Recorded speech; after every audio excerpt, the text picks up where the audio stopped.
कि हमारे प्रधानमंत्री जी, जिनको अंतर्राष्ट्रीय जगत में भारत को जहां ख्याति दिलाई है, भारत का मस्तक ऊंचा किया है, वहीं पर हमारे प्रधानमंत्री एक ऐसे राजनेता हैं जिन्हें दुनिया के 29 देशों का जो सर्वोच्च सम्मान होता है वह सर्वोच्च सम्मान प्राप्त हुआ है।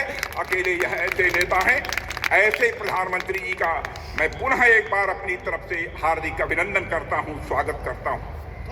आज इस पावन अवसर पर श्री श्यामा प्रसाद जी मुखर्जी, पंडित दीनदयाल जी उपाध्याय और श्रद्धेय अटल जी की मूर्तियों का अनावरण आदरणीय प्रधानमंत्री जी के कर कमलों से हो रहा है।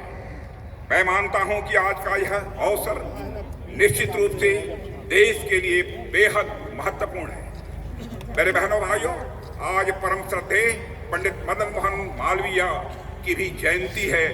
इस मंच से उन्हें स्मरण करते हुए उनकी स्मृति को मैं नमन करता हूं। साथियों, पिछले एक दशक में हमारा देश जिन मंत्रों के साथ आगे बढ़ा है, उनमें हमारे प्रधानमंत्री जी के द्वारा दिया गया एक महत्वपूर्ण मंत्र है, अपने महापुरुषों और अपनी विरासत का उन पर गौरव किया तथा उनके प्रति सम्मान और उनका संरक्षण। इसी सोच से प्रभावित होकर इस प्रेरणा स्थल में भारत के 3 ऐसे महापुरुषों की भव्य प्रतिमाएं स्थापित की गई हैं जो प्रेरणा के मूर्त स्वरूप हैं और जिन्होंने आजाद भारत को सम्मान, स्वाभिमान और एक नई पहचान दिलाने का काम किया है। मैं उत्तर प्रदेश के मुख्यमंत्री श्री योगी आदित्यनाथ जी को हार्दिक बधाई देता हूं कि जिन्होंने इस प्रकार का एक शानदार राष्ट्र प्रेरणा स्थल उत्तर प्रदेश की राजधानी लखनऊ में स्थापित करने का काम किया है। इनमें से पहला नाम है डॉक्टर श्यामा प्रसाद जी मुखर्जी, जिन्होंने की भारत की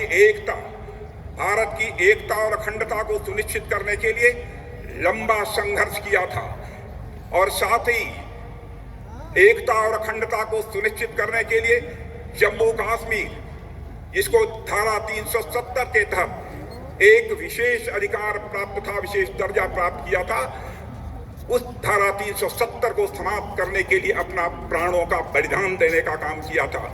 उनके उस संकल्प को भी आजाद भारत में पूरा करने का काम यदि किसी ने किया है तो हमारे प्रधानमंत्री आदरणीय नरेंद्र मोदी जी ने किया है। मेरे बहनों भाइयों, आजाद भारत में यदि हमारे सामने सबसे बड़ी दार्शनिक अवधारणा एकात्म मानववाद और अंत्योदय, इसका विचार प्रस्तुत करने का काम किसी ने किया है तो पंडित दीनदयाल जी उपाध्याय ने किया है।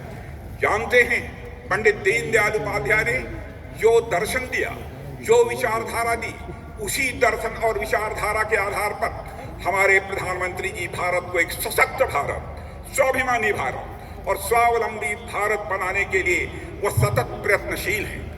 पंडित दीनदयाल जी उपाध्याय का मानना था, व्यक्ति केवल धन प्राप्त करने से सुखी नहीं हो सकता है। व्यक्ति को धन के साथ उसके मन के अंदर की सबसे प्रखर भावना होती है मान, सम्मान, स्वाभिमान, उसकी भी चिंता की जानी चाहिए।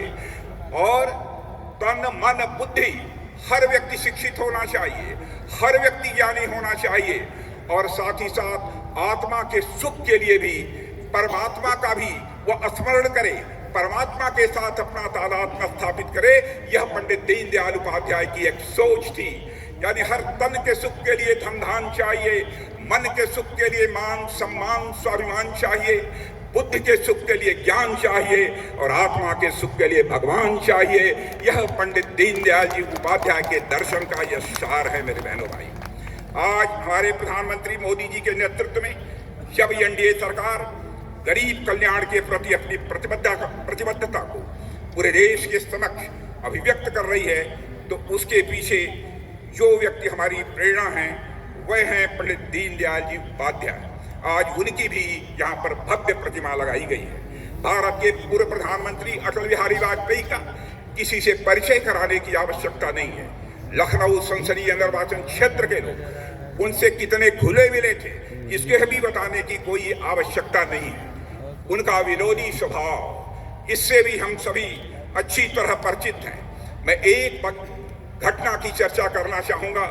पाकिस्तान के दौरे पर गए थे उनके भाषण से प्रभावित होकर एक पाकिस्तान की महिला पत्रकार ने कहा कि मैं आपसे शादी करने के लिए तैयार हूं, लेकिन इसके एवज में यदि आप जम्मू कश्मीर पाकिस्तान के हवाले कर दें। तो अटल जी ने मुस्कुराते हुए यह जवाब दिया था कि मैडम, मैं आपके साथ शादी करने के लिए तैयार हूं, लेकिन आप भी वचन दीजिए इसके एवज में हमको पाकिस्तान दहेज के रूप में प्राप्त होगा। यह ऐसा एक विरोधी स्वभाव श्रद्धेय अटल बिहारी वाजपेयी जी का था। भारतीय राजनीति, समाज और संस्कृति के विकास में जो अटल जी का योगदान रहा है, मेरे बहनों भाइयों, आप सब जानते हैं, वह अतुलनीय है। आज मोदी जी के नेतृत्व में भारत उसी राह पर विकास की नई बुलंदियों की तरफ तेजी से आगे बढ़ रहा है। आज आपको जानकर यह खुशी होगी, भारत में महंगाई की दर आजाद भारत के इतिहास में